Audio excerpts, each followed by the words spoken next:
Hello बच्चों, स्वागत है आप सभी का फ्रेंडसेट प्रिपरेशन यूट्यूब चैनल पर। इस चैनल पर मैं लेके आता हूं आपके लिए रोजाना एजुकेशनल वीडियो। इस वीडियो में हम लोग पढ़ने वाले हैं क्लास 4 की ईवीएस की बुक लुकिंग अराउंड से chapter a day with Nandu. और इस चैप्टर का बच्चों ये है सेकंड पार्ट। फर्स्ट पार्ट में मैंने आपको करवाया था स्टोरी और कुछ क्वेश्चन भी करवाए थे।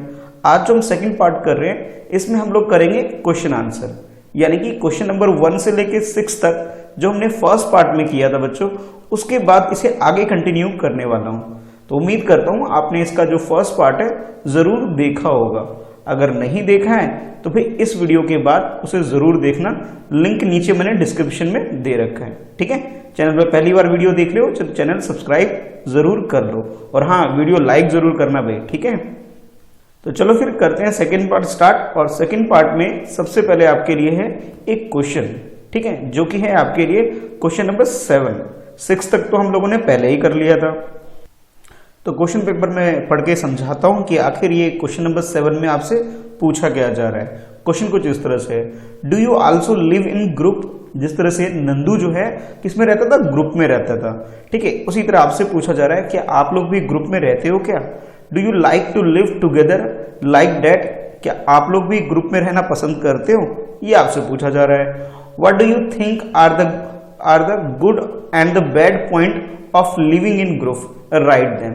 इस क्वेश्चन में आपको बेसिकली जो बच्चों करना ही है, आपको गुड पॉइंट यानी कि प्लस पॉइंट, ठीक है, और इसके अलावा आपको बैड पॉइंट यानी कि नेगेटिव पॉइंट्स बताने हैं आपको ग्रुप में रहने के। जब आप ग्रुप में टीम वर्क करते हो तो उसके बेनिफिट क्या है वो आपको बताना है।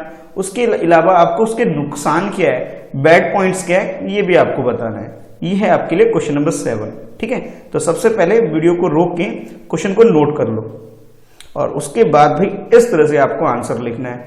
लिखोगे आंसर नंबर 7 कुछ इस तरह से और हेडिंग डालोगे यहाँ पे गुड पॉइंट। ठीक है, और एक लाइन आपको इस तरह से स्केल की हेल्प से ड्रॉ कर लेनी है और इधर लिखोगे आप लोग बैड पॉइंट।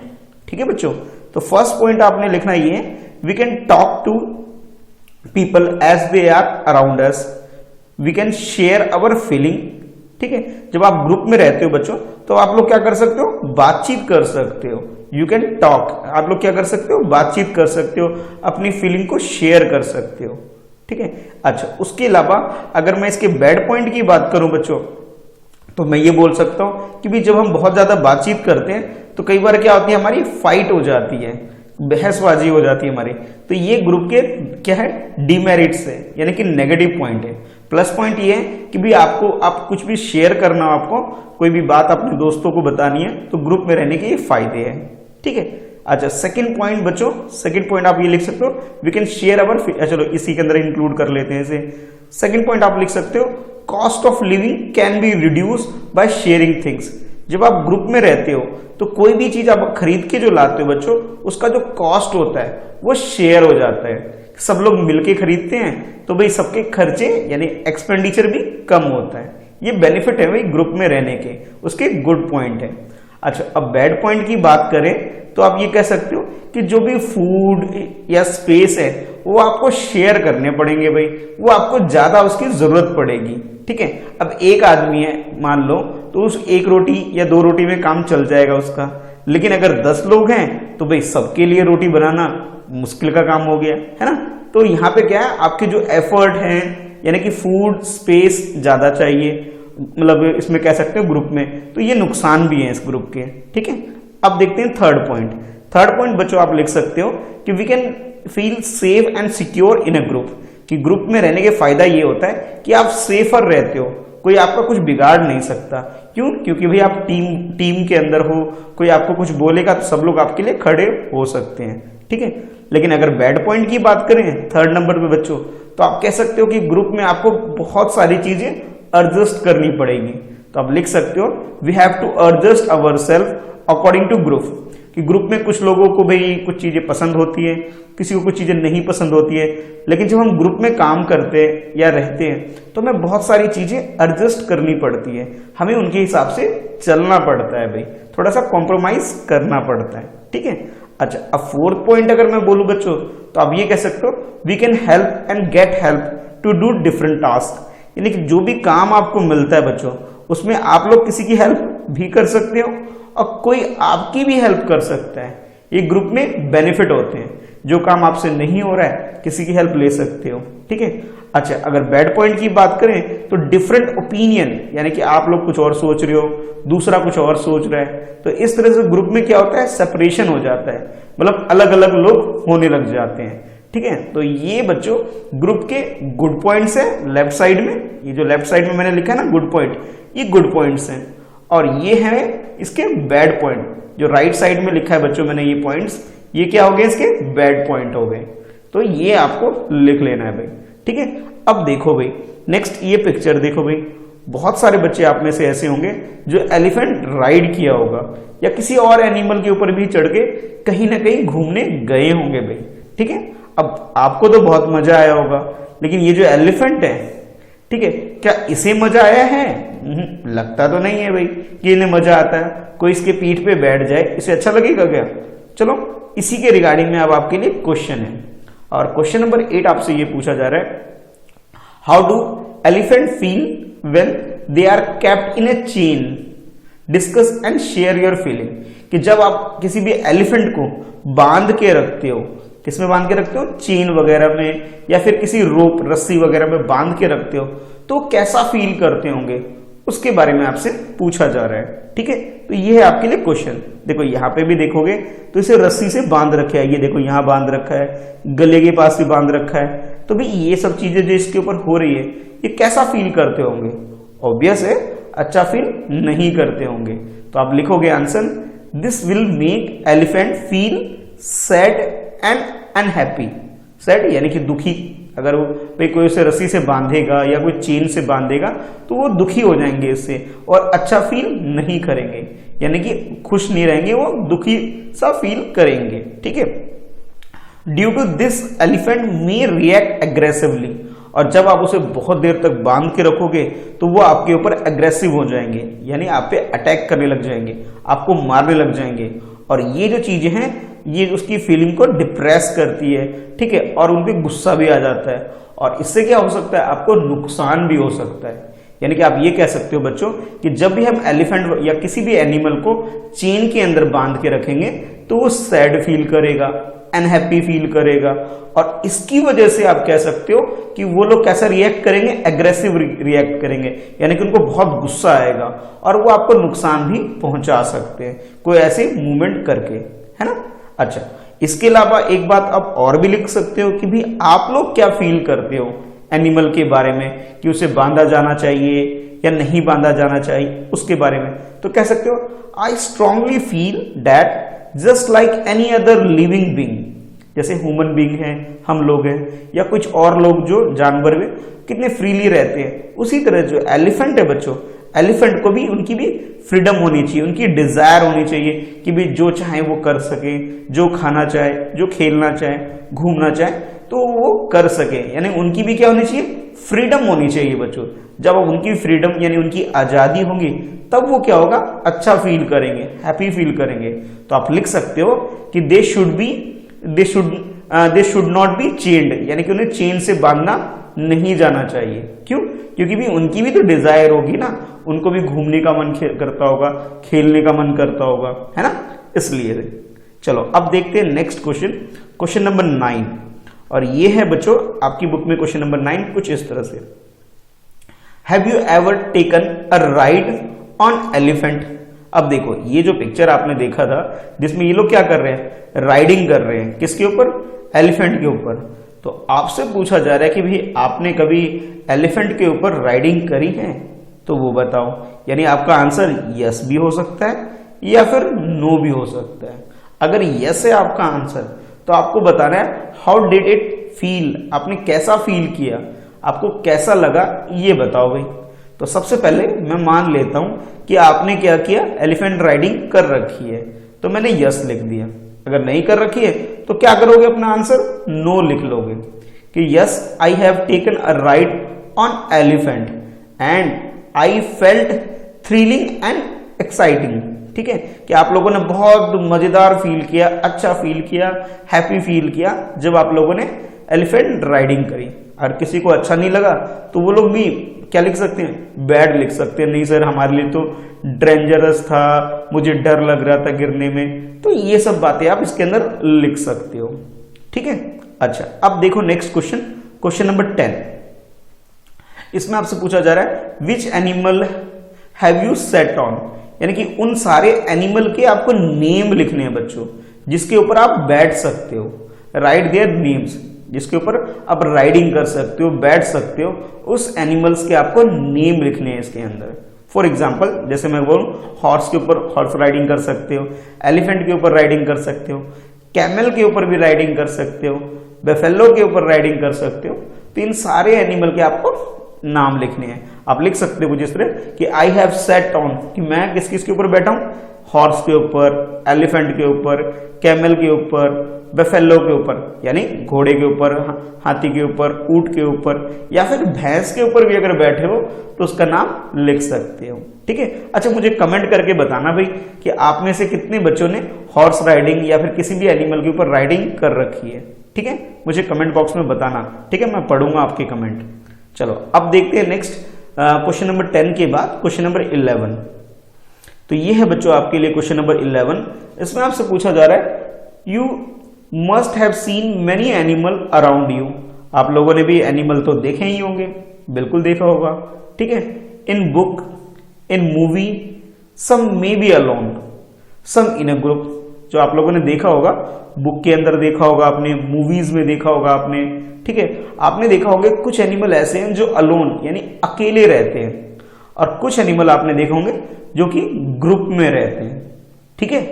अब आपके लिए काम ये है कि find out more about any one of these animal and right about it. अब आपको क्या करना है कि आपकी जो लोकेलिटी जहां पे भी आप लोग रहते हो वहां आपको चेक करना है कि कौन सा एनिमल आपके घर के आसपास रहता है, ठीक है।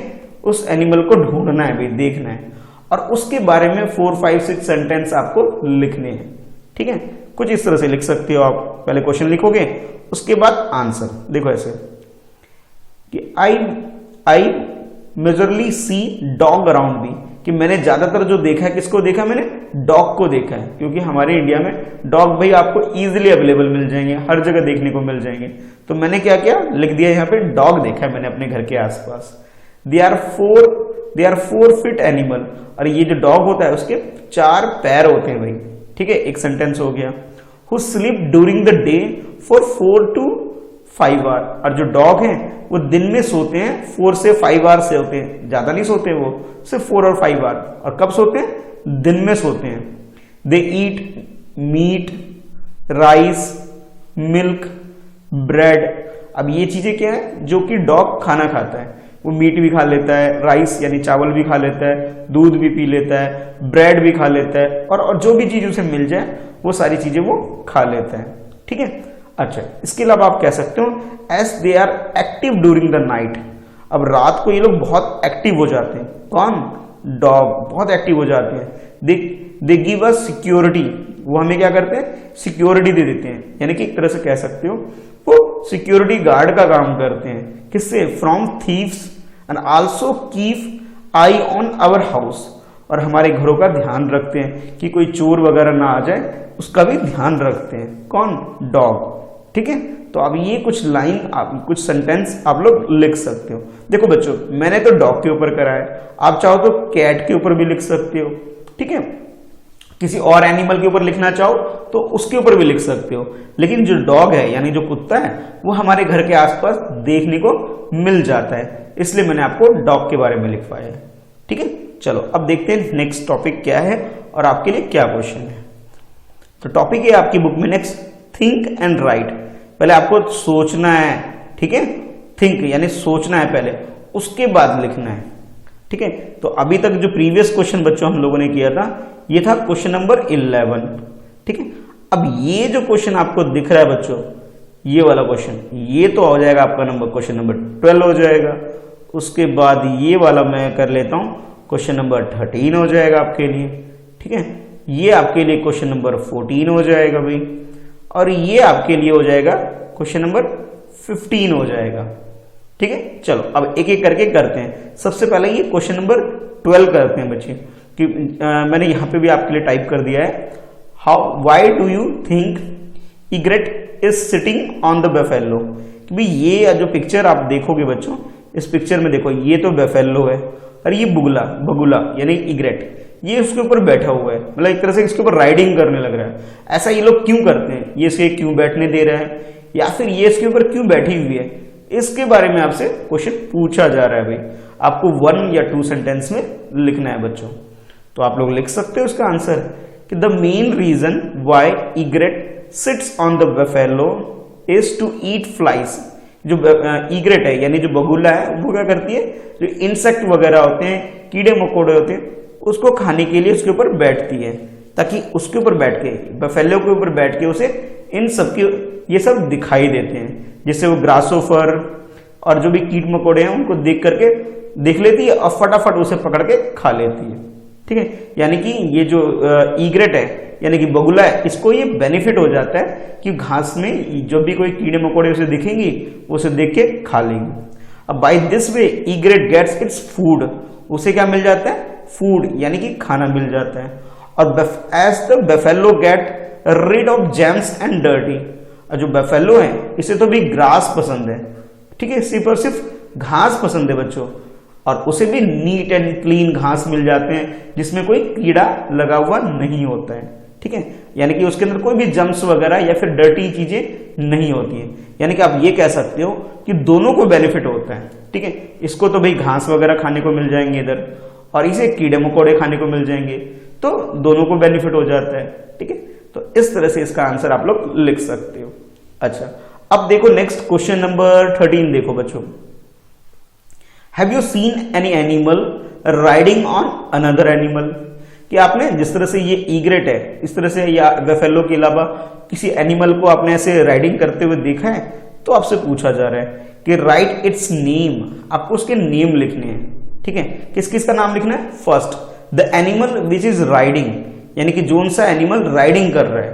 तो जैसे आपने इस पिक्चर में देखा, जो ईग्रेट है यानी जो बगुला है वो क्या कर रहा है, राइडिंग कर रहा है। तो लिखोगे yes I have seen egret sitting on a buffalo. आपने ईग्रेट यानी बगुले को देखा कि भी वो ईग्रेट यानी बगुले को, ठीक है, बगुले को देखा आपने कि वो भैंस के ऊपर बैठ के उस पर राइडिंग करने लग रहा है। तो फर्स्ट का आंसर तो ये हो गया। सेकेंड आपसे पूछा जा रहा है कि the animal which gives the ride, और जो एनिमल राइड दे रहा है यानी कि उसकी सवारी करवा रहा है, कौन करवा रहा है? बेफेलो करवाने लग रहा है, तो उसका भी नाम लिखना है आपको। तो लिखोगे hence the animal which is riding is Heron. ठीक है, हेरोन भी बोलते हैं बगुले को, और जो व्हाइट हेरोन होता है उसे हम बगुला भी बोल देते हैं। ठीक है, और जो राइडिंग करवा रहा है बच्चों वो कौन है? बेफेलो है। और इस तरह से आपने बहुत सारे एनिमल भी देखे होंगे, जैसे काव वगैरह भी देखा होगा, गाय, कि गाय के ऊपर आपने पैरेट वगैरह को देख लिया होगा कि पैरेट वगैरह भी उसके ऊपर बैठ जाते हैं। तो ये तो जो काव है बच्चों, ये क्या कर रहा है? ये राइडिंग देने लग रहा है। ठीक है, गिव राइड। ठीक है, और जो पैरेट है ये क्या करने लग रहा है? ये राइडिंग करने लग रहा है इसके ऊपर। तो ऐसे ही आप लोग किसी भी 2 एनिमल के नाम लिख सकते हो। ठीक है, एक वो जो राइडिंग करवा रहा है और एक जो राइडिंग कर रहा है। तो क्वेश्चन नंबर 13 का आंसर इस तरह से आप लोग लिख सकते हो बच्चों। अच्छा, अब देखो next question number 14, which animals do we use for riding? अच्छा, अब ह्यूमन बीइंग के बारे में पूछा जा रहा है कि आप लोग भाई राइडिंग के लिए किस किस एनिमल का यूज करते हो, बताओ भाई। तो ह्यूमन बीइंग के बारे में अगर बात करें बच्चों, तो आप लिख सकते हो एनिमल्स यूजिंग फॉर राइडिंग, जिस एनिमल को हम लोग यूज करते हैं राइडिंग पर्पज से। हॉर्स, घोड़े को यूज करते हैं। ठीक है, ऊंट यानी कैमल को यूज करते हैं। कुछ लोग तो डंकी वगैरह को भी यूज कर लेते हैं भाई राइडिंग के लिए। ठीक है, तो कैमल रिपीट हो गया, कैमल एंड याक, तो चलो कैमल 2 बार हो गया, इसको हटा देते हैं। ठीक है, और याक, तो ये कुछ एनिमल हैं जिसको हम लोग यूज करते हैं राइडिंग पर्पज से। ठीक है, इसके ऊपर बैठ के कहीं जाते हैं हम लोग, है ना। तो इसका आंसर इस तरह से लिख सकते हो। अच्छा, अब नेक्स्ट देखो क्वेश्चन नंबर 15 जो है आपके लिए बच्चों कुछ इस तरह से है कि which animal do we use for carrying loads, यानी कि अगर हमें कोई सामान वगैरह ले जाना हो तो उसके लिए हम किस एनिमल को यूज करते हैं, किस जानवर का इस्तेमाल करते हैं जो हमारे जो सामान और थिंग्स होते हैं उसे वो कैरी करते हैं, अब उसका नाम लिखना है इसके अंदर।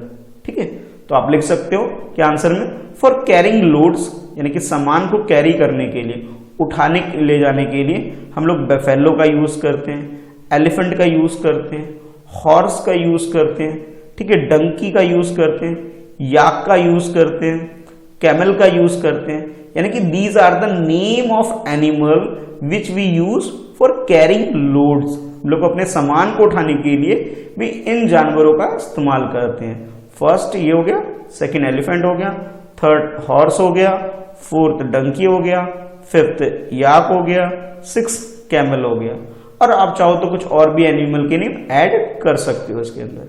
ठीक है, इजी है, कर सकते हो। नेक्स्ट बच्चों आपके लिए एक एक्टिविटी है। ठीक है, ये एक एक्टिविटी है नेक्स्ट आपके लिए। जैसे ये आपने क्वेश्चन कर लिया, 14 कर लिया, 14 के बाद 15 भी कर लिया, तो 15 के बाद आपके लिए एक एक्टिविटी है। ठीक है, कि मेक योर ओन एलिफेंट, आपको एक एलिफेंट ड्रॉ करना है। तो ये आपके पास स्टेप्स गिवन है, ये फर्स्ट स्टेप है, ये सेकंड स्टेप है, ये थर्ड स्टेप है, फोर्थ स्टेप है। कैसे, ये देखो, ये पिक्चर देखो, ज्यादा क्लियर हो जाएगा। ठीक है, तो आप इस पिक्चर की हेल्प से आप लोगों ने क्या करना है, एक एलिफेंट ड्रॉ करना है और उसे फोल्ड करके बनाना है भाई। ठीक है, तो ये काम तो भाई आप लोग खुद से करना। चलो अब नेक्स्ट देख लेते हैं कि भाई क्वेश्चन नंबर, ये जो आपके पास सामने अपनी 15 किया था, 15 के बाद नेक्स्ट 16 क्वेश्चन क्या है। तो अब आपके लिए कुछ क्वेश्चन और है बच्चों, जिसमें हेडिंग है डिस्कस। ठीक है, ये है आपके लिए क्वेश्चन नंबर, जैसे अभी प्रीवियस क्वेश्चन हम लोगों ने कौन सा किया था, 15 किया था बच्चों। ठीक है, तो 15 के बाद अब ये हो गया आपके लिए 16th क्वेश्चन, ये 17th क्वेश्चन। क्वेश्चन क्या है, पहले पढ़ते हैं और समझते हैं भाई। तो बच्चों क्वेश्चन कुछ इस तरह से, you have read what these animal से, ये जो एनिमल हैं ये लोग क्या बातचीत करते हैं, क्या कहते हैं, ठीक है, उसके बारे में आपसे पूछा जा रहा है। Why do you think that some of them are sad, कुछ एनिमल सैड क्यों होते हैं, दुखी क्यों होते हैं, ये आपसे पूछा जा रहा है भाई। ठीक है, कुछ एनिमल तो आपको बहुत हैप्पी दिखाई देंगे कि उनको बहुत मजा आता है, कब, जब वो जंगल में होते हैं। अब कुछ एनिमल आपको सैड दिखाई देंगे, यानी कि दुखी दिखाई देंगे, तो आपको रीजन बताना है। You have to write the reason why animal are sad. तो इसका आंसर आप लोग लिख सकते हो कि some of the animal are sad as they are separated from their natural habitat. जब उसे जंगल में, यानी कि जो उसका नेचुरल होम कह सकते हो बच्चों, वहां नहीं उसे रहने दोगे तो भी वो लोग सैड हो जाएंगे, दुखी हो जाएंगे, है ना। तो आप आंसर क्या लिख सकते हो, when they are separated from their natural habitat, यानी उनके नेचुरल घर जो है अगर उससे दूर करोगे तो वो लोग कैसा फील करेंगे, सैड फील करेंगे। ठीक है, अच्छा अब देखो नेक्स्ट क्वेश्चन नंबर 17 देखो। तो 17 आपके लिए, how do you think they are different, जो मतलब अब आपके पास यहाँ पे ना कंडीशन दे रखी है इस क्वेश्चन के अंदर कि भी कैसे ये दोनों डिफरेंट है। फर्स्ट आपसे बोला जा रहा है the monkeys that dance to entertain people, ठीक है, and monkey that are free। आप लोगों ने मंकी यानी कि बंदर देखा होगा, कुछ बंदर तो ऐसे होते हैं जो लोगों को एंटरटेन कराते हैं, यानी कि लोगों को खुश करते हैं। ठीक है, एक तो वो हो गए, और कुछ मंकी ऐसे होते हैं, बंदर ऐसे होते हैं जो कि जंगल में फ्री हैं, मौज मस्ती कर रहे हैं। तो इन दोनों में डिफरेंस क्या है बच्चों, ये आपको बताना है। तो आप बोलोगे यस हमने देख रखा है, तो आंसर क्या लिखोगे, यस लिखोगे।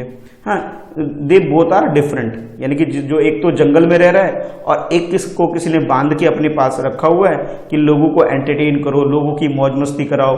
ठीक है, तो यानी कि तमाशा दिखाओ। तो दोनों में डिफरेंस तो है। क्या है डिफरेंस, सुनो भाई।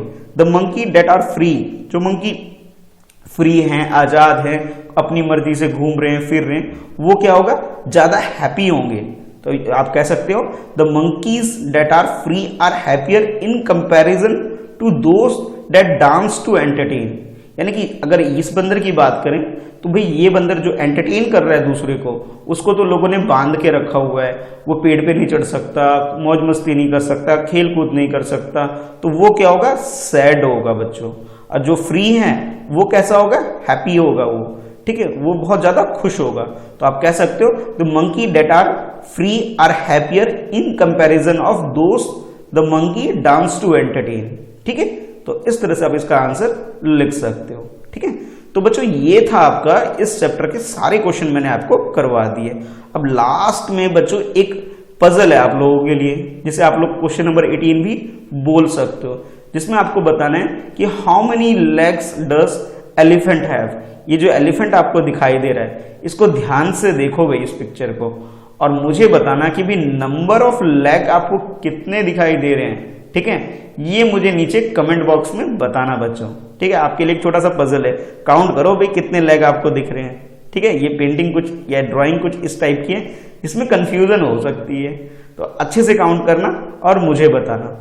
और एक बात और भी, जिसने इसका फर्स्ट पार्ट नहीं देखा है बच्चों इस चैप्टर का, तो फर्स्ट पार्ट जरूर देख लेना। देखो इस पार्ट की मैं बात कर रहा हूं। ठीक है, तो जरूर देखना, बाकी सबके लिंक आपको नीचे डिस्क्रिप्शन में मिल जाएंगे। ठीक है, तो अभी के लिए इस वीडियो में इतना ही, मिलते हैं चैप्टर 4 में। बाय बच्चों, वीडियो को लाइक करो और अपने दोस्तों में से शेयर जरूर करना। जो क्वेश्चन पूछा है उसका भी आंसर देना।